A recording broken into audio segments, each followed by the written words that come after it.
রাজনীতির মাঠে দৃশ্যমান বিএনপি জামায়াতের আলাদা জোট, বাদ পড়াদের নিয়ে একাত্তা এনসিপি।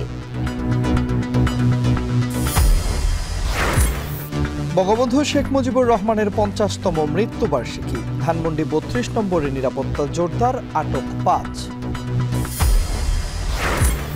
নির্বাচন বানচালে চলছে ষড়যন্ত্র, বলছে বিএনপি। গণতন্ত্রের জন্য লড়ছেন খালেদা জিয়া, জন্মদিনে দোয়া মাহফিল।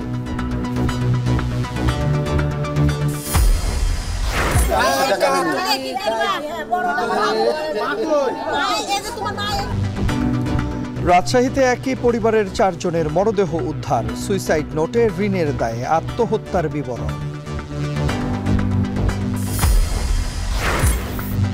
এবং এবার ভোলাগঞ্জে মাটির নিচে লুকানো সাদা পাথর উদ্ধার, বালু উত্তোলনে বিপর্যয়ের মুখে সিলেটের রাতারগুল।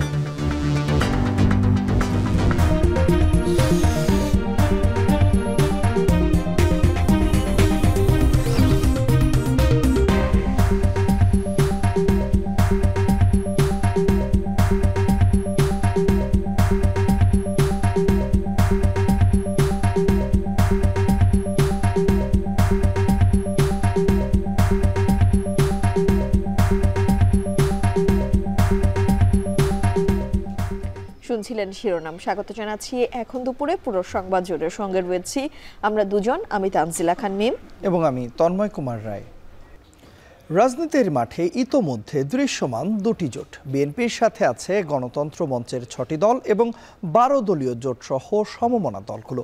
আর জামায়াতে ইসলামীকে ঘিরে ইসলামী দলগুলোকে নিয়ে হতে পারে আরেকটি জোট। বিশ্লেষকরা বলছেন 2 জোটের বাইরে থাকা দলগুলো নিয়ে তৃতীয় জোট গঠন করতে পারে এনসিপি। আরও জানাচ্ছেন সিফাত শাহরিয়ার। বাংলাদেশ জামায়াতে ইসলামের সাথে জোট হওয়ার কোনো সম্ভাবনা দেখি না। কয়েকদিন আগের বিএনপির শীর্ষ এই নেতার বক্তব্যে স্পষ্ট জামায়াত ও বিএনপির জোট হচ্ছে না আসন্ন নির্বাচনে। তবে এবার ধানের শীর্ষের সঙ্গী কারা সেটির আভাস মিলেছে। দেশটি আমাদের সকলের। সপ্তাহখানেক আগে 2 ধাপে 42টি রাজনৈতিক দলের সাথে বৈঠকে বসে বিএনপি, যেখানে যুগপৎ আন্দোলনের শরিক দলগুলোর সাথে জোটবদ্ধ নির্বাচন ও পরবর্তীতে ঐকমত্যের জাতীয় সরকার গঠনের ইঙ্গিত দেন দলের ভারপ্রাপ্ত চেয়ারম্যান তারেক রহমান। আমাদের সাথে আন্দোলন, নির্বাচন, সরকার গঠন সবকিছুতেই তারা তার যে দীর্ঘদিনের যুগপৎ আন্দোলনের সাথী যারা আছে তাদেরকে নিয়েই করবেন বলে তারেক রহমান আমাদেরকে জানিয়েছেন। আমরা এটাই বিশ্বাস করতে চাই। এর মধ্যে 6টি রাজনৈতিক দল নিয়ে গঠিত গণতন্ত্র মঞ্চ রয়েছে বিএনপির জোটে। আর আগে থেকে 12 দলীয় জোট তো আছেই, যারা ত্রয়োদশ জাতীয় সংসদ নির্বাচনে অংশ নেবে ধানের শীষ নিয়ে। আমাদেরকে বলছেন যে আপনারা প্রস্তুতি নেন, নির্বাচনের অতীতে আমরা আপনাদের সঙ্গে ছিলাম, এখনো আছি, জোটবদ্ধ নির্বাচন করব, জোটবদ্ধ সরকার গঠন করব, এটা উনি আমাদেরকে বলে, এটা উনি সবসময় বলছেন। বিএনপির সাথে অতীতে আন্দোলনে যেমন ছিলাম, এই নির্বাচনেও আমরা একসাথে থাকব এবং একই প্রতীক নিয়ে, বিএনপির যে প্রতীক ধানের শীষ নিয়ে আমরা নির্বাচনে অংশগ্রহণ করব। এখন কতগুলি সিট বা কিছু সেইগুলি নিয়ে আলাপ হয় নাই এখন। এদিকে জামায়াতে ইসলামীকে ঘিরে ইসলামী দলগুলোকে নিয়ে হতে পারে আরেকটি জোট, যেখানে থাকতে পারে ইসলামী আন্দোলন বাংলাদেশ, বাংলাদেশ খেলাফত মজলিস, খেলাফত আন্দোলন, ইসলামী ঐক্য জোট ও নেজামে ইসলামের মতো দলগুলো। মতপার্থক্য ভুলে ভোটের মাঠে এবার সংঘবদ্ধ শক্তি প্রদর্শনের অপেক্ষায় তারা। ইসলামী সংগঠনগুলোর মধ্যে যে ছোটোখাটো বিষয়ে যে মতপার্থক্য আছে, এটা এখানে খুব একটা কার্যকর হবে না। হ্যাঁ, তবে এই সমস্ত বিষয়কে কোনো দল, কোনো গোষ্ঠী উস্কে দেওয়ার চেষ্টা করবে, তারা এবার সুবিধা করতে পারবে না। একটা পোলারাইজেশন হবে এবং ইসলামের পক্ষের শক্তিটা একটা বড় রকমের শক্তি নিয়ে মাঠে নামবে। তবে এই 2 জোটের সাথেই লিয়াজও রয়েছে কোনো দলের, যারা জোটের বাইরে বিকল্প শক্তি হিসেবে কাজ করতে চায়। এখন পর্যন্ত আমাদের নেতাকর্মীদের স্পিরিটের জায়গাটা হচ্ছে যে বিকল্প শক্তি হিসেবে নিজেদেরকে তুলে ধরার জন্য আমরা এককভাবে নির্বাচনের দিকে এগিয়ে যাওয়া। ধর্মভিত্তিক দলগুলোর জোট কিংবা কোনো নির্দিষ্ট রাজনৈতিক দলের কেন্দ্রিক জোটের মধ্যে যাওয়ার আমাদের চিন্তাভাবনা নাই। এরকম জাতীয় জায়গা থেকে কোনো বোঝাপড়ার ভিত্তিতে কোনো জোট হয় এবং যদি কোনো রাজনৈতিক মেরুকরণ হয়, সেক্ষেত্রে আমরা ইতিবাচকভাবে বিবেচনা করব। রাজনৈতিক বিশ্লেষকরা মনে করছেন দৃশ্যমান এই 2 জোটের বাইরে হতে পারে আরেকটি জোট, যার নেতৃত্ব দেবে এনসিপি। তিনটে রাজনৈতিক শক্তির মধ্যে দুটো রাজনৈতিক শক্তি যদি জোটবদ্ধ হয়, তৃতীয় যে শক্তি সেও নিশ্চয়ই চেষ্টা করবে একটা জোটবদ্ধ হওয়ার জন্য, যাতে করে তার শক্তিও কিছুটা বাড়ে। আবার এমনও হতে পারে যারা বিএনপি জোটে যেত বা যারা জামাতের জোটে যেত, তাদের কেউ কেউ মিলে এনসিপির সাথে মিলে একটা তৃতীয় জোট হতে পারে। আর রাতের ভোট ও আমিডামি নির্বাচনের বৈধতা দেয়া দল জাতীয় পার্টির অবস্থান বরাবরের মতোই অস্পষ্ট। সিফাত শাহরিয়ার, এখন, ঢাকা। গণ অভ্যুত্থানে সংগঠিত হত্যাকাণ্ডের বিচার ও সংস্কার ছাড়া নির্বাচন হলে বাংলাদেশে আবার পুরনো সমস্যাগুলো ফিরে আসবে। বুধবার মালয়েশিয়ার কুয়ালালামপুরে সিঙ্গাপুর ভিত্তিক চ্যানেল নিউজ এশিয়া টেলিভিশনকে দেয়া এক সাক্ষাৎকারে কথা বলেন প্রধান উপদেষ্টা অধ্যাপক ডক্টর মোহাম্মদ ইউনূস। সাক্ষাৎকারে বাংলাদেশে একটি গ্রহণযোগ্য, সুষ্ঠু ও উৎসবমুখর নির্বাচনের আয়োজনের কথা তুলে ধরেন তিনি। জানান, অন্তর্বর্তী সরকার দায়িত্ব নেওয়ার পর সব লক্ষ্য অর্জনের কাছাকাছি পৌঁছতে পেরেছেন। তার মূল দায়িত্ব একটি সুন্দর ও সুষ্ঠু নির্বাচন আয়োজন করা। নির্বাচনের পরে সরকারের থাকা কোনো পরিকল্পনা নেই বলেও জানান অধ্যাপক ডক্টর ইউনূস। এ সময় শেখ হাসিনার বিষয়ে প্রধান উপদেষ্টা বলেন, তাকে দেশে ফিরিয়ে আনতে ভারতের সঙ্গে লড়াইয়ে যাবে না বাংলাদেশ, তবে সেখানে বসে বাংলাদেশকে যেন অস্থিতিশীল করতে না পারে সে ব্যাপারে উদ্যোগ নিতে হবে।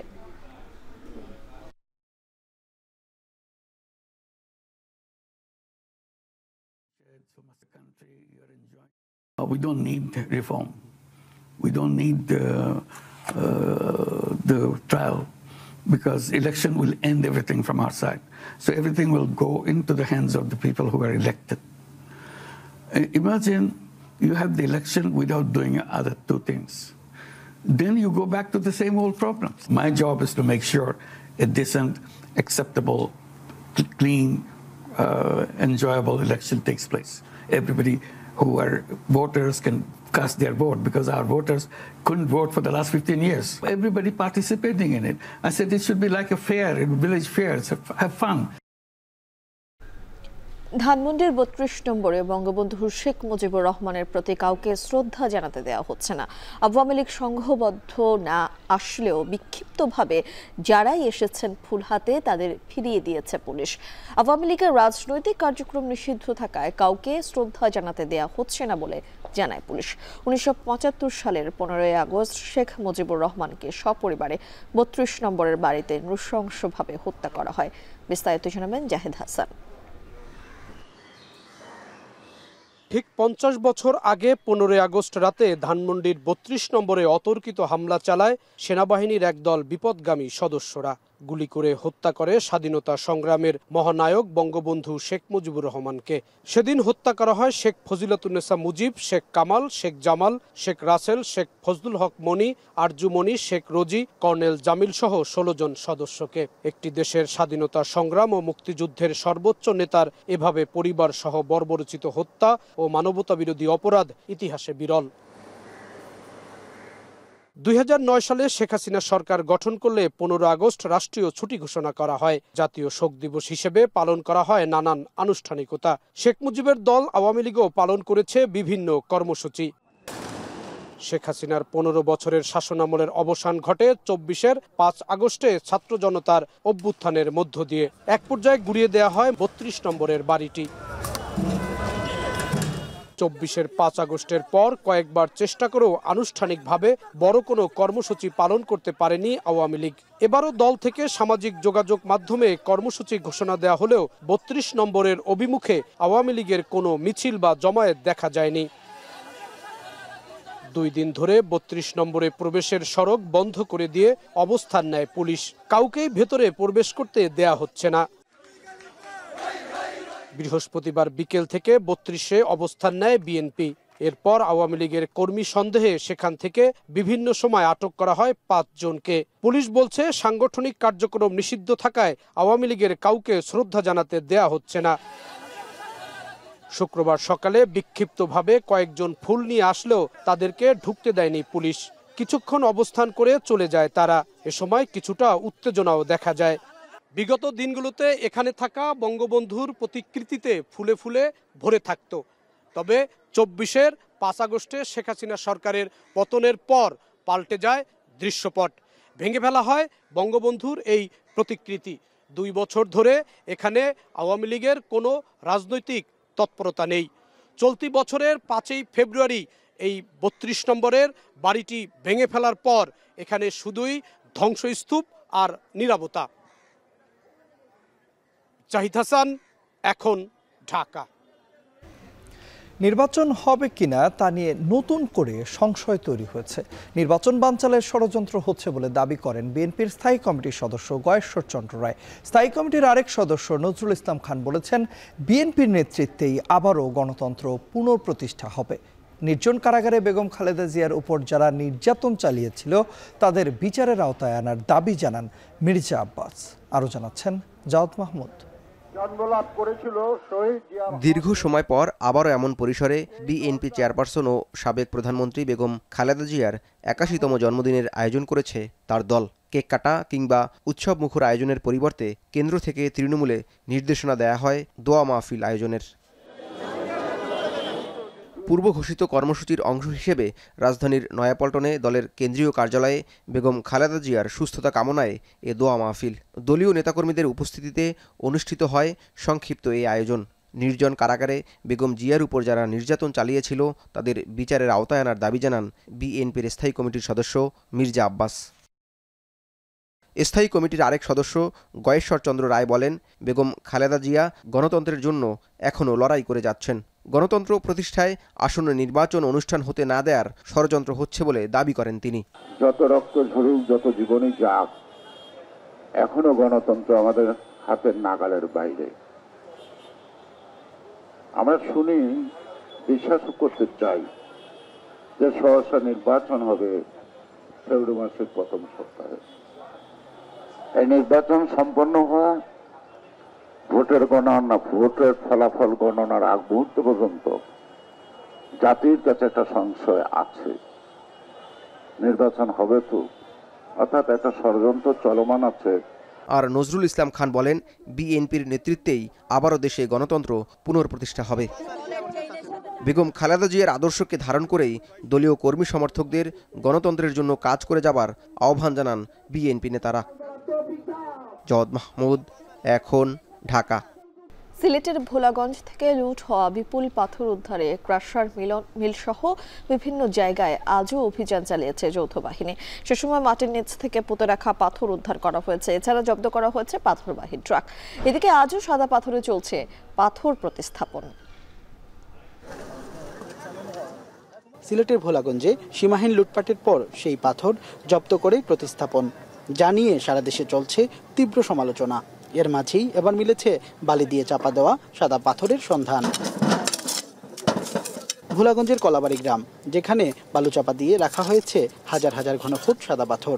অভিনব কায়দায় লুকিয়ে রাখা এই পাথরের সন্ধান পায় যৌথ বাহিনী। পরে শুক্রবার সকাল থেকেই শুরু হয় যৌথ বাহিনীর অভিযান, যেখানে মাটি খুঁড়তেই বের হয়ে আসে সাদা পাথর। এভাবেই বালু দিয়ে ঢেকে রাখা হয়েছিল মূল্যবান সাদা পাথর। এরকম কোটি কোটি টাকার সাদা পাথর এখানকার ক্রাশার মিল এবং বিভিন্ন বাসাবাড়িতে পাওয়া যাচ্ছে, এবং যার বিরুদ্ধে এখন সরব হয়েছে প্রশাসন। স্থানীয়রা বলছেন, পাথর লুটের সঙ্গে জড়িত যেই হোক তাদের শাস্তির আওতায় আনতে হবে। তবে নির্দোষ কারো ভাগ্যে যেন শাস্তির খড়গ নেমে না আসে, সেই দাবি তাদের কণ্ঠে। যারা নদী থেকে পাথর উত্তোলন করেছে এবং যাদের ছত্র ছায়ে উত্তোলন করা হয়েছে, দোষী কিন্তু অ্যাকচুয়ালি তারা। এই যে মেল মালিকগুলি, এই যে পাথরগুলি আপনারা সিজ করতেছেন, এই ভদ্রলোক তো এখানে টাকা নিয়ে বসে রয়েছে, গাড়ি আসছে, নগদ টাকা দিছে, তারা পাথর কিনে রাখছে, তারা দোষ কোথায় নেওয়া হচ্ছে? এটা কি কতটুকু যুক্তি? যারা লুট করছে এটা আপনারা হয়তো আইন শৃঙ্খলা বাহিনী এটা তদন্ত করে বের করবে। এদিকে সিলেট ভোলাগঞ্জ সড়কের বিমানবন্দর সংলগ্ন এলাকায় অভিযান চালিয়ে জব্দ করা হয় শতাধিক পাথর বোঝাই ট্রাক। প্রশাসন বলছে, লুট হওয়া পাথর উদ্ধারে আইন শৃঙ্খলা বাহিনী তৎপর রয়েছে। এছাড়া ক্রাশার মিলগুলোতেও বিদ্যুৎ বিচ্ছিন্নের বিষয়ে ব্যবস্থা নেওয়া হবে বলে জানান কর্মকর্তারা। কিছু পাথর পাওয়া গেছে, এগুলো আমরা জব্দ করেছি। এগুলো আবার যেভাবে রেজিস্ট্রেশন হয়েছে রেজিস্টোরের ব্যবস্থা করা হচ্ছে। আমরা চেষ্টা করছি যেখানে সাদা পাথর পাওয়া যাচ্ছে সেগুলো জব্দ করে আবার রিস্টোর করার ব্যবস্থা করছি। বিদ্যুৎ কিন্তু আমরা আরো সেই অগাস্টের পর থেকে বিদ্যুৎ বিচ্ছিন্ন করা হচ্ছে, যেগুলো স্টোন ক্রাশার মেশিন আছে যেগুলো অবৈধ, সেগুলো করা হচ্ছে। এটা চলমান প্রক্রিয়া চলছে। এদিকে উদ্ধার হওয়া পাথর আজও প্রতিস্থাপন করা হচ্ছে ভোলাগঞ্জের সাদা পাথরে। সন্দীপন শুভ, এখন সিলেট। সিলেটের পর্যটন এলাকার লুট হওয়া পাথর নিয়ে যখন এত হইচই, তখন বিভিন্ন স্থানে চলছে অবৈধ বালু উত্তোলন। অপরিকল্পিতভাবে যত্রতত্র প্রভাবশালীদের বালু উত্তোলনে হুমকির মুখে অনেকের বাড়িঘর এবং সংরক্ষিত এলাকা। আইনি নিষেধাজ্ঞা থাকলেও সিলেটের বালু মহালগুলোতে অবৈধ লুটপাটে জড়িতদের ধরতে প্রশাসনিক গাফিলতিকে দুষছেন পরিবেশ কর্মীরা। গুলজার আহমেদের প্রতিবেদন, ছবি তুলেছেন অনিল পাল। বাংলাদেশের নির্মাণ শিল্পে প্রতিদিন যে বালু ব্যবহার করা হয় তার অধিকাংশই সরবরাহ হয়ে থাকে সিলেট অঞ্চল থেকে। বিশেষ করে সিলেটের গোয়াইন, সারি, পিয়াইন, হবিগঞ্জের খোয়াই আর সুনামগঞ্জের জাদুকাটার বুক চিরে যে বালু উত্তোলন করা হয় তা কেবল নির্মাণ শিল্পের জন্যই নয়, বরং জীবিকার ক্ষেত্রে অনেক ভূমিকা রাখে। কিন্তু এই অর্থনৈতিক শক্তির পিছনে রয়েছে নানান অব্যবস্থাপনা, পরিবেশগত ঝুঁকি এবং সিদ্ধান্তহীনতার নানান ঘাটতি।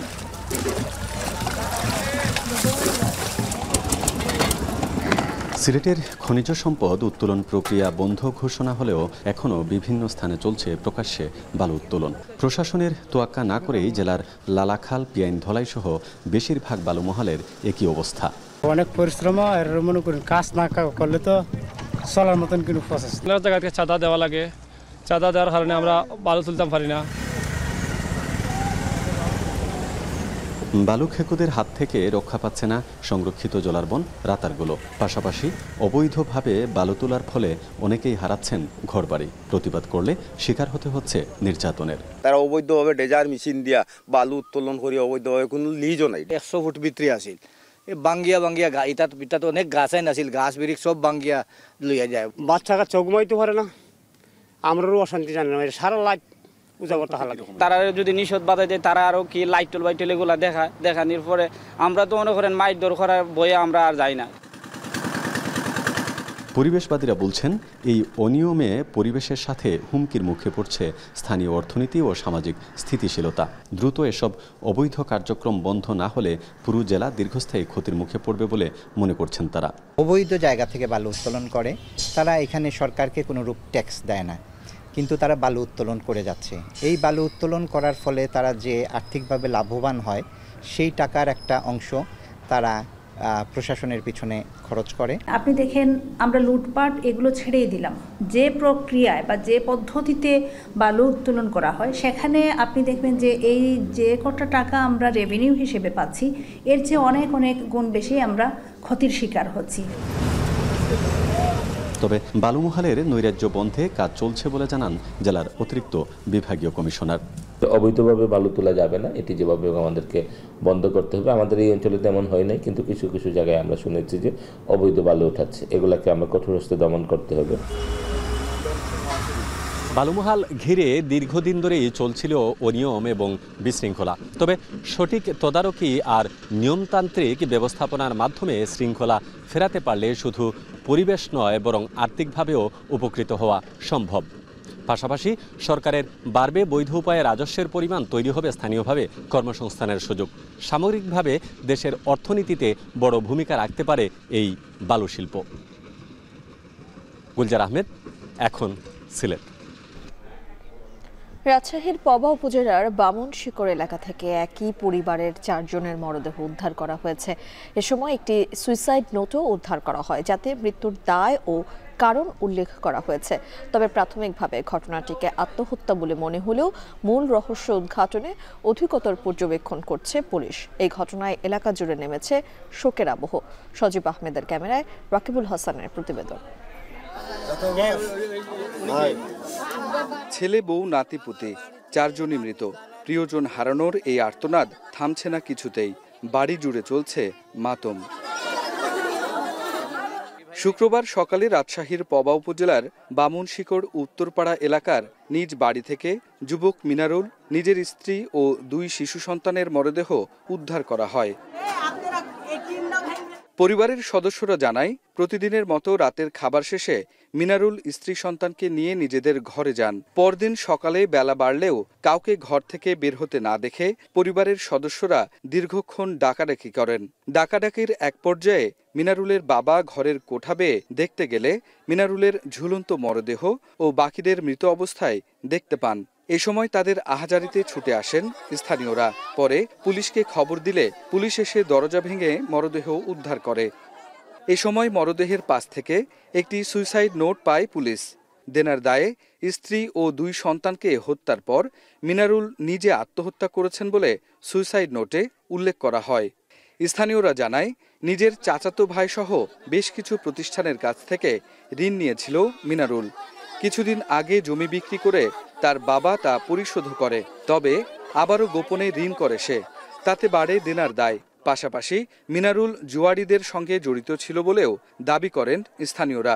এগুলো আমরা সিআইডি আমাদের যে হস্ত বিচারক আছে তাদের দিয়ে পরীক্ষা করব, আর ক্রাইম সিনের আলামতগুলো আমরা সংগ্রহ করব, এখানে ফিঙ্গারপ্রিন্ট বা অন্যান্য কোনো কিছু আছে কিনা সেটা দেখব, আর এটা আগে পরে কি করছে সেটাও আমরা তদন্ত করে দেখব।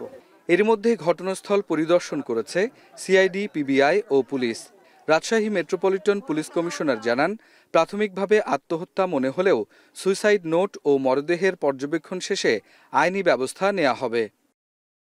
এই হত্যাকাণ্ড ও আত্মহত্যার ঘটনায় কেউ প্ররোচনা দিয়েছে কিনা সে বিষয়ে তদন্ত করছে পুলিশ। রাকিবুল হাসান, এখন, রাজশাহী। বৃষ্টি এবং উজানের ঢলে ফরিদপুর এবং কুষ্টিয়ায় এখনও বাড়ছে বিভিন্ন নদ নদীর পানি। নতুন নতুন এলাকা প্লাবিত হলে পানিবন্দী অবস্থায় দিন পার করছেন 4 জেলার তীরবর্তী অঞ্চলের প্রায় 50,000 পরিবার। প্রতিকূল পরিস্থিতিতে বন্ধ ঘোষণা করা হয়েছে বিভিন্ন অঞ্চলের 1/2 শিক্ষা প্রতিষ্ঠান। তবে তিস্তার অববাহিকায় বন্যা পরিস্থিতির অনেকটাই উন্নতি হয়েছে। বেশিরভাগ স্থানে পানি নামলেও দুর্ভোগ কমেনি বানভাসী মানুষের। সহকর্মীদের পাঠানো তথ্য ও ছবিতে দেখুন বিস্তারিত। উজান থেকে আসা ঢল ও বৃষ্টিতে প্রতিদিনই বাড়ছে ফরিদপুরের নদ নদীর পানি। আড়িয়াল খাঁ নদের পানি প্রবাহিত হচ্ছে বিপদসীমার উপরে। এছাড়াও পদ্মা ও মধুমতির পানিও বিপদসীমা ছুঁই ছুঁই। এরই মধ্যে নদী বেষ্টিত 4 উপজেলার চরাঞ্চলের 13টি ইউনিয়নে পানি ঢুকে পড়েছে। পানিবন্দী অবস্থায় দিন পার করছেন 10,000 পরিবার। পানির চাপ বাড়ায় বিভিন্ন অংশে দেখা দিয়েছে নদী ভাঙন। পানি মিনিমাম 10 দিন ধরে পানি বাড়তেছে। পানি ভাড়ায় সব পাতায় ধান পান আছে, ধান পানের শস্য ক্ষতি হইতেছে। পানি বেড়াদের সমস্যা, বাচ্চা কাছে সমস্যা, তারপরে গরু বাছুর নিয়ে সমস্যা, এই যে খাওয়ান দাওয়ান সমস্যা হয়ে যেতেছে। কুষ্টিয়ার পদ্মায় নতুন করে পানি না বাড়লেও এখনও 2 ইউনিয়নের প্রায় 50,000 মানুষ পানিবন্দী অবস্থায় দিন পার করছেন। প্রতিকূল পরিস্থিতিতে বন্ধ রাখা হয়েছে 20টিরও বেশি শিক্ষা প্রতিষ্ঠান। তলিয়ে গেছে চলাচলের সড়ক ও ফসলি জমি। এদিকে রাজশাহী ও চাঁপাইনবাবগঞ্জে বন্যা পরিস্থিতি এখনও অপরিবর্তিত। তলিয়েছে বসতভিটা, প্লাবিত হাজার হাজার হেক্টর ফসলি জমি। বন্ধ ঘোষণা করা হয়েছে 1/2 শিক্ষা প্রতিষ্ঠান। 2 জেলায় পানিবন্দী অন্তত 20,000 পরিবার।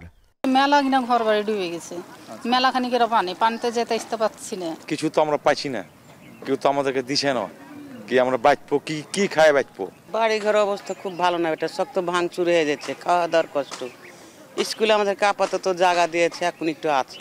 টানা বৃষ্টি আর উজানের ঢলের পানি কমতে শুরু করেছে তিস্তায়। বন্যা পরিস্থিতির উন্নতি হলেও নিম্নাঞ্চলের বেশ কিছু বাড়িঘর ও রাস্তাঘাট এখনও তলিয়ে আছে। পানি নেমে গেলেও এখনও দুর্ভোগ কমেনি দুর্গত এলাকার বাসিন্দাদের। সাদাত শাহেদ, এখন। বাজারে রয়েছে নানা রকম সবজির প্রাচুর্য, কিন্তু স্বস্তি নেই ক্রেতাদের মুখে। মাত্র 1 সপ্তাহের ব্যবধানে প্রায় সব সবজির দাম বেড়েছে 30 থেকে 50 টাকা পর্যন্ত। গত সপ্তাহে 70 টাকা কেজি দরের সবজিগুলো এখন বিক্রি হচ্ছে 100 টাকায়। শুধু সবজি নয়, অস্থিতিশীল রয়েছে চালের বাজারও। দাম বৃদ্ধির এই ধারাবাহিকতায় নিত্যপণ্যের বাজারে ভোগান্তিতে সাধারণ মানুষ। মেহরাব সুমনের রিপোর্টে বিস্তারিত। শ্রাবণের শেষের দিনে বাজারে পর্যাপ্ত সবজিতে ঠাসা, তবে দাম নিয়ে ক্রেতাদের কপালে চিন্তার ভাঁজ। সপ্তাহ ব্যবধানে প্রায় প্রতিটা সবজির দর বেড়েছে 30 থেকে 50 টাকা পর্যন্ত। গত সপ্তাহের 70 টাকার পটল কিন্তু হচ্ছে 100 টাকায়। কাঁচামরিচের ডাবল সেঞ্চুরি। বেগুন, করলা, ঢেঁড়স, চিচিঙ্গা, বরবটি, কাঁকরোল কিনতে হচ্ছে 90 থেকে 100 টাকায়। বর্ষায় হচ্ছে ক্ষতি হয়েছে, তো আমদানি একটু কম, একটু দাম বেশি। গত সপ্তাহ থেকে 20-30 টাকা করে প্রত্যেকটা তরকারিতে বেশি। কিছু কিছু জিনিস একটু দাম বেশি, যেমন চিচিঙ্গা 120 টাকা চাইলে, এটা একটু বেশি আছে এই আর কি। টমেটো নতুন আসছে, এটারও একটু দাম বেশি দেখলাম। যারা মধ্যবিত্ত আমরা আছি, আমরা থাকি, তাদের জন্য এই বাজার করা খুবই কষ্টসাধ্য। এদিকে ঈদের পর থেকেই অস্থিতিশীল চালের বাজার। মিনিকেট প্রতি কেজি 80 থেকে 85 টাকা, আর মোটা চাল কিনতে গুনতে হচ্ছে 58 থেকে 62 টাকা পর্যন্ত। মাছের বাজারেও রয়েছে উত্তাপ। রুই এবং কাতলা প্রতি কেজি 380 থেকে 400 টাকা, আর ইলিশ যেন বিলাসী পণ্য। বড় ইলিশ কিনতে হলে গুনতে হচ্ছে 2000 থেকে 2500 টাকা পর্যন্ত। গত কয়েকদিনের তুলনায় মাছের দাম একটু বেশি। আমরা আজকে যেটা কিনি, কালকে আসলে দেখি যে আরেকটু বেড়ে গেছে। বাজার দর আজকে মোটামুটি আগের মতোই আছে, বাড়েও নাই কমেও নাই। তবে অপরিবর্তিত রয়েছে গরু ও খাসির মাংসের দাম। কাউরান বাজারে গরুর মাংস 750 টাকা এবং খাসির মাংস বিক্রি হচ্ছে 1200 টাকায়।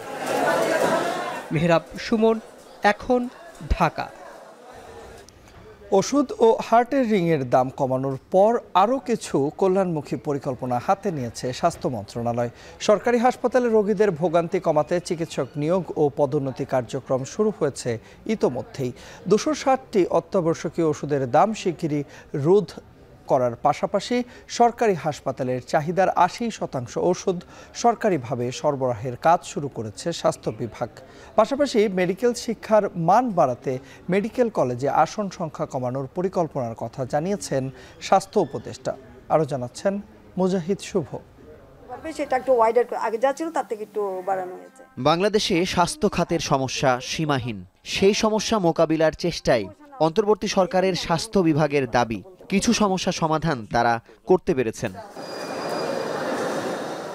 সম্প্রতি হার্টের 10 ধরনের করোনারি স্টেন্টের দাম 3 থেকে 88,000 টাকা পর্যন্ত কমানো হয়েছে, যা কার্যকর হবে 1 অক্টোবর থেকে। একইভাবে 33 প্রকার অত্যাবশ্যকীয় ওষুধের দাম কমিয়েছে সরকার। দাম কমানোর হার 50% পর্যন্ত। শিগগিরই 260টি অত্যাবশ্যকীয় ওষুধের দাম কমানোর বিষয়ে স্বাস্থ্য মন্ত্রণালয় কাজ করছে বলে জানিয়েছেন স্বাস্থ্য উপদেষ্টা নূরজাহান বেগম। ইডিসিএল এর যেহেতু সক্ষমতা ছিল না, ওরা এই যেইটুকু ওষুধ তারা নিজেরা তৈরি করতো, ওইটুকু বাদে বাকিটা প্রাইভেট সেক্টর থেকে কিনতো। তাইলে সেই ওষুধের দাম সে আবার যখন হাসপাতালকে দিত আর একটু বেশি দামে চলে যাচ্ছে, কারণ তার তো প্রকিউরমেন্ট খরচ আছে। এখন কি তার কোনোটাই করতে হবে না, পুরো খরচটাই তার বেঁচে যাবে। সে নিজে প্রোডাক্ট করবে, সেটা হাসপাতালে দিবে। সরকারি হাসপাতালে মোট চাহিদার 80% ওষুধ সরকারিভাবে সরবরাহের লক্ষ্যে এসেনশিয়াল ড্রাগ কোম্পানিকে ঢেলে সাজাচ্ছে স্বাস্থ্য মন্ত্রণালয়। আরও কিছু ওষুধের দাম আমরা ফিক্সড করে দেব, সেটা বেসিক ওষুধ, সেটা আমরা ধরে নিচ্ছি 260 কিংবা 255 মতন হবে। এখন আমরা এগুলো কাজের মধ্যে আছি। WHO আমাদের সাথে থাকবে, তাদেরকে নিয়ে আমরা একেবারে আইনগতভাবে নিয়মবিধি মেনে আমরা এগুলো করব। অসংখ্য মানহীন মেডিকেল কলেজের প্রভাব ইতোমধ্যেই পড়েছে স্বাস্থ্য খাতে। মেডিকেল কলেজের মানোন্নয়ন তথা দক্ষ ও মানবিক চিকিৎসক গড়তে প্রথম ধাপে সরকারি ও বেসরকারি মেডিকেল কলেজের আসন সংখ্যা কমানোর পরিকল্পনা হাতে নিয়েছে সরকার। সিট কমিয়ে দিতে সরকারি এবং একইভাবে বেসরকারি, তার জন্য আমরা কিছু মার্কস ইন্ডেক্স আমরা তৈরি করেছি। সেই অনুযায়ী কোনটা কমাবো আমরা এখনো জানি না, কিন্তু আমরা কমাবো, এটা ঠিক। আমরা সরকারিও কমাবো, বেসরকারিও কমাবো, এবং কোন মান উন্নয়নের জন্য। যুগ যুগ ধরে পদোন্নতির বঞ্চনা নিয়ে অভিযোগ চিকিৎসকদের। সেই সংকট কাটাতে দেশের ইতিহাসে 10,000 চিকিৎসককে পদোন্নতির সিদ্ধান্ত 1 মাসের মধ্যে কার্যকরের কার্যক্রম শুরু হয়েছে ইতোমধ্যেই। আমাদের লোক জনবলের সমস্যা আছে, আপনারা জানেন, অপূর্ত শূন্য পদ আছে, অনেক কিছু আছে, কিন্তু এই বাল্কটা যদি আমরা নির্দিষ্ট সময়ের মধ্যে এটা পৌঁছে দিতে পারি, তো আমরা কিন্তু আপনারা জানেন ছুটির দিনেও আমরা প্রমোশন নিয়ে কাজ করছি ম্যাডামের নির্দেশে। এদিকে আগামী 12 অক্টোবর থেকে 9 মাস থেকে 15 বছর বয়সীদের টাইফয়েডের টিকা দেবে সরকার। 18 দিনের ক্যাম্পেইনে প্রথমবার 5 কোটি শিশু কিশোরকে টাইফয়েডের টিকা দেবার সিদ্ধান্ত সরকারের। কারণ এই বাচ্চাগুলো বাদ পড়ে গেলে তো আসলে হয়তো আমারই ভাগ্না ভাগ্নি নাতি নাতনিরাই বাদ পড়ে, সুতরাং এখানে সবারই কাজ করে সুযোগ আছে। তবে সরকারি হাসপাতালে জনবলের তীব্র সংকট, বেসরকারিতে সেবায় উচ্চমূল্য, পরীক্ষা নিরীক্ষার মান নিয়ন্ত্রণ, জুলাই আন্দোলনে আহতদের সুচিকিৎসা নিশ্চিতে স্বাস্থ্য মন্ত্রণালয় সন্তোষজনক ভূমিকা রাখতে পারেনি বলে অভিযোগ আছে। 10 থেকে 20 পর্যন্ত, মানে 10 দিনের মতো। মুজাহিদ শুভ, এখন ঢাকা। ইউক্রেন যুদ্ধ ইস্যুতে আলাস্কায় শুক্রবার স্থানীয় সময় বেলা 11টায় বৈঠকে বসছেন মার্কিন প্রেসিডেন্ট ডোনাল্ড ট্রাম্প ও রুশ প্রেসিডেন্ট ভ্লাদিমির পুতিন। এই বৈঠকে যুদ্ধবিরতির ঘোষণা আসার সম্ভাবনা কম ইঙ্গিত দিয়ে ট্রাম্প জানান, দ্বিতীয়বারের মতো পুতিন, জেলেনস্কি ও ইউরোপীয় নেতাদের সঙ্গে বৈঠকে বসবেন তিনি। বিপরীতে যুক্তরাষ্ট্রের প্রচেষ্টাকে যথেষ্ট আন্তরিক ও উদ্যমী বলে মন্তব্য করছেন রুশ প্রেসিডেন্ট। নাফিয়া আরমান মননের প্রতিবেদন। ইতিহাসের সাক্ষী হবার পথে যুক্তরাষ্ট্রের এলমেন্ডর্ফ রিচার্ডসন জয়েন্ট বেস। 4 বছর পর যুক্তরাষ্ট্র রাশিয়া বৈঠক ও 158 বছর পর কোনো রুশ সরকার প্রধানের পদার্পণ হচ্ছে এখানেই। আলাস্কার অ্যাঙ্কারেজের মার্কিন সামরিক ঘাঁটিতে শুক্রবার স্থানীয় সময়ে বেলা 11টায় বৈঠকে বসছেন মার্কিন প্রেসিডেন্ট ডোনাল্ড ট্রাম্প ও রুশ প্রেসিডেন্ট ভ্লাদিমির পুতিন। আলোচ্য বিষয় ইউক্রেনে যুদ্ধ বন্ধের প্রসঙ্গ। এক সংবাদ বিবৃতিতে হোয়াইট হাউস জানায়, বৈঠকের পর মধ্যাহ্নভোজ শেষে যৌথ সংবাদ সম্মেলনে বক্তব্য রাখবেন দুই নেতা। ভ্লাদিমির পুতিন ও ভলোদিমির জেলেনস্কি যুদ্ধ বন্ধ করতে সম্মত হবেন বলে আশাবাদী ডোনাল্ড ট্রাম্প। তবে 15 আগস্টের বৈঠকে যুদ্ধবিরতির ঘোষণা আসার সম্ভাবনা কম বলে ইঙ্গিত দেন তিনি। জানান, দ্বিতীয়বারের মতো পুতিনের পাশাপাশি জেলেনস্কি ও ইউরোপীয় নেতাদের নিয়ে বৈঠকের আয়োজন করতে পারে যুক্তরাষ্ট্র। The more important meeting will be the second meeting that we're having. We're going to have a meeting with President Putin, President Zelensky, myself, and maybe we'll bring some of the European leaders along, maybe not. I don't know that it's going to be very important. We're going to see what happens. সংঘাত নিরসনে যুক্তরাষ্ট্রের প্রচেষ্টাকে যথেষ্ট আন্তরিক ও উদ্যমী বলে মন্তব্য করেছেন ভ্লাদিমির পুতিন। দুই দেশ পরমাণু অস্ত্র নিয়ন্ত্রণে চুক্তি করতে পারে বলেও ইঙ্গিত দেন রুশ প্রেসিডেন্ট। Боевые действия прекратить, кризис и выйти на договоренности, представляющие интерес для всех вовлеченных в этот конфликт сторон. এদিকে আলাস্কায় যুক্তরাষ্ট্র রাশিয়া বৈঠকের আগ মুহূর্তে লন্ডনে ব্রিটিশ প্রধানমন্ত্রী কিয়ার স্টারমারের সঙ্গে বৈঠক করেন ইউক্রেনীয় প্রেসিডেন্ট ভলোদিমির জেলেনস্কি। স্টারমার জানান, যুদ্ধবিরতির সম্ভাবনা থাকলেও শান্তি স্থাপনকে গুরুত্ব দেয়া হচ্ছে, বিষয়টি প্রমাণ করতে হবে পুতিনকে। যুক্তরাজ্যের সমর্থনের জন্য লেবার সরকারকে ধন্যবাদ জানান ইউক্রেনীয় প্রেসিডেন্ট। ইউক্রেনের জন্য নিরাপত্তা নিশ্চয়তা প্রদানে ভূমিকা রাখবে যুক্তরাষ্ট্র। মার্কিন প্রেসিডেন্টের এমন আশ্বাসকে স্বাগত জানিয়েছে ইউরোপীয় ইউনিয়ন। তবে যে কোনো ভূমি বিনিময়কে মেনে নেওয়া হবে না বলেও সতর্কবার্তা দিয়েছেন জোটের নেতারা। নাফিয়া আরমান মনন, এখন বিশ্ব। আলাস্কায় শীর্ষ সম্মেলন ঘিরে বাড়তি আকর্ষণ কাটছে ট্রাম্প ও পুতিনের বিভিন্ন স্মারক। বিভিন্ন টি শার্টের সঙ্গে দোকানে শোভা পাচ্ছে রাশিয়া ও যুক্তরাষ্ট্রের বিভিন্ন স্মৃতিচিহ্ন। শীর্ষ সম্মেলন ঘিরে পর্যটকদের মধ্যেও কাজ করছে বাড়তি উত্তেজনা। এদিকে বৈঠকের স্থানে রাস্তা জুড়ে বেড়াচ্ছেন বন্যপ্রাণী, যা মার্কিন সেনা ও বিমান বাহিনীর আবাসস্থল। বিস্তারিত জানাচ্ছেন তানভীর জনি। যুক্তরাষ্ট্রের আলাস্কায় অবশেষে ঐতিহাসিক বৈঠকে বসছেন মার্কিন প্রেসিডেন্ট ডোনাল্ড ট্রাম্প ও রুশ প্রেসিডেন্ট ভ্লাদিমির পুতিন। দুই নেতার বৈঠক ঘিরে উৎসবের আমেজ বইছে আলাস্কার অ্যাঙ্করেজ শহরে। রাশিয়া ইউক্রেন যুদ্ধ বন্ধে প্রথমবারের মতো মুখোমুখি হচ্ছেন ট্রাম্প ও পুতিন। এরই মধ্যে শহরের দোকানে শোভা পাচ্ছে পুতিন ও ট্রাম্পের টি শার্ট, পুতুল সহ নানা স্মারক, যা বাড়তি নজর কেড়েছে বাসিন্দাদের। এছাড়াও বিক্রি হচ্ছে রাশিয়া ও যুক্তরাষ্ট্রের বিভিন্ন স্মৃতিচিহ্ন। В связи с последними событиями все чаще и чаще приходят покупать вот такие матрешки, то есть их чаще всего спрашивают. А вообще здесь, в принципе, вы можете видеть одни из самых популярных таких наших товаров. Сувениры, я считаю, что это связано с космосом. Ну, во-первых, соответственно, это Союз Аполлон. ট্রাম্প পুতিনের বৈঠক ঘিরে আলাস্কার পর্যটক ও স্থানীয়দের মধ্যে রয়েছে মিশ্র প্রতিক্রিয়া। দুই নেতাকেই স্বৈরশাসক বলছেন কেউ কেউ, আবার তাদের উদ্যোগেই ইউরোপে শান্তি আসবে বলে আশা আলাস্কাবাসীর। Yeah, I mean, I found it ironic that we were going to be here when my two favorite dictators are going to be in the city. No, I just think it's a distraction. Alaska is very vital to the United States, and it's a prominent state for, the red state, as you could say. Trump is a big, factor here, and I think it'd be great for us to have it here. এদিকে মার্কিন সেনা ও নৌবাহিনীর যৌথ ঘাঁটি আলাস্কার joint base এলমেন্ডর্ফ রিচার্ডসনে বৈঠকে বসছেন বিশ্বের ক্ষমতাধর দুই নেতা। শান্ত শহরের রাস্তা ও বৈঠকের স্থানের আশেপাশে ঘুরে বেড়াচ্ছে নানা বন্যপ্রাণী। আলাস্কার রাস্তায় প্রায় বন্যপ্রাণীদের ঘুরে বেড়াতে দেখা যায়, বিশেষ করে গ্রীষ্মকালে। তানভীর জনি, এখন বিশ্ব। তন্ময়, খেলার প্রসঙ্গে বলতে চাই, এশিয়ান কাপ অনূর্ধ্ব 23 বাছাইয়ের প্রস্তুতিতে এখন বাহরাইনে বাংলাদেশ এবং বৃহস্পতিবার পৌঁছে এই অনুশীলনে নেমেছে টি-টোর দল। কাতার থেকে যোগ দিয়েছেন 3 অভিজ্ঞ ফুটবলার। এবং 18 ও 22 আগস্ট দুটি প্রস্তুতি ম্যাচ খেলবে দল দুটি এবং মূল লক্ষ্য থাকবে সেটি হচ্ছে 2026 সালে সৌদি আরবে হতে যাওয়া মূল পর্বে জায়গা করে নেয়া। বিস্তারিত জানাচ্ছেন ওয়াসিউল হক পান্থ। এশিয়ান কাপ অনূর্ধ্ব 23 বাছাই পর্বের জন্য জোর প্রস্তুতি শুরু করেছে বাংলাদেশ। বৃহস্পতিবার রাতে বাহরাইনে পৌঁছে সেদিনই মাঠে নামে সাইফুল বাড়ি টিটুর শিষ্যরা। রাত 10:30 থেকে শুরু হওয়া অনুশীলনে ছিল ফিটনেস, বল কন্ট্রোল ও দলীয় সমন্বয় নিয়ে কাজ।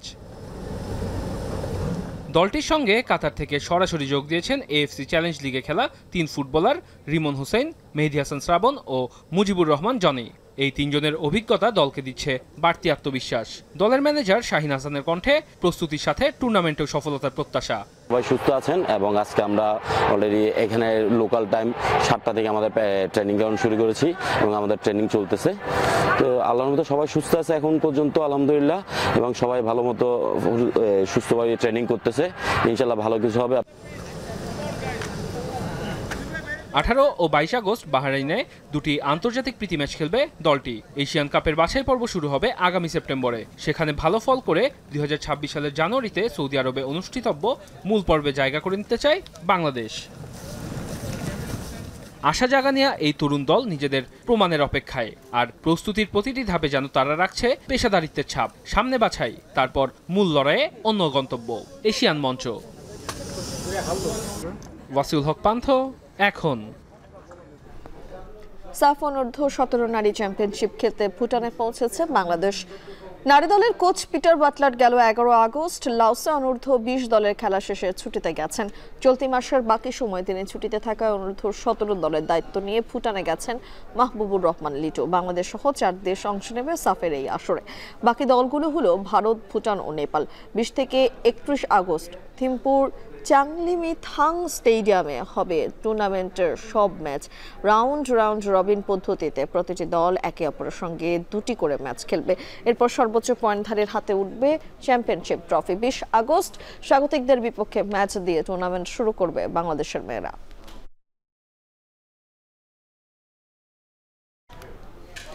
এরই মধ্য দিয়ে চলে এলাম এখন দুপুরের আয়োজনের একেবারে শেষ প্রান্তে।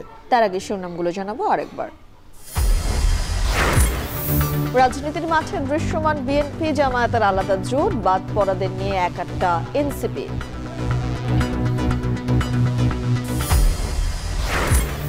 নির্বাচন বানচালে চলছে ষড়যন্ত্র, বলছে বিএনপি। গণতন্ত্রের জন্য লড়ছেন খালেদা জিয়া, জন্মদিনে দোয়া মাহফিল।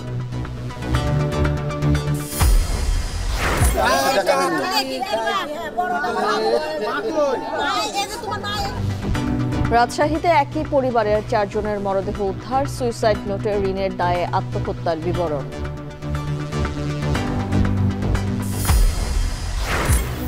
এবার ভোলাগঞ্জে মাটির নিচে লুকানো সাদা পাথর উদ্ধার, বালু উত্তোলনে বিপর্যয়ের মুখে সিলেটের রাতারগুল।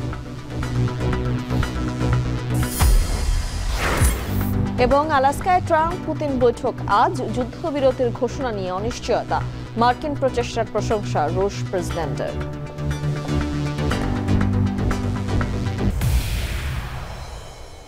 এই ছিল এখন দুপুরে। এখন টেলিভিশন ওয়েবসাইটে দেখতে ভিজিট করুন এখন.টিভি।